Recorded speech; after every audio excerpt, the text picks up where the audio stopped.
অজু করার সময় অজুর পানি যখন মুখে লাগাবেন একটি দোয়া পড়বেন, আপনার চেহারা নূরের মতো উজ্জ্বল হয়ে যাবে ইনশাআল্লাহ।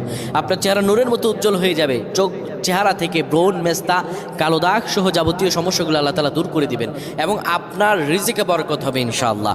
আপনার দোয়াগুলো কবুল হয়ে যাবে। অনেকের চেহারা সুন্দর কিন্তু তাকাতে ইচ্ছে করে না, মনে হয় চেহারায় নুন নাই, কিন্তু অনেকের চেহারাই কালো কিন্তু দেখতেও ভালো লাগে। যেমন এই যে বেলাল হাবশি, চেহারা দিকে তাকালেই শান্তির সুবাতাস বয়ে আসতো। সাহাবীরা যার চেহারা দেখে অনেক প্রশংসিত করিয়েছিল এবং যার কলব স্বচ্ছ ছিল।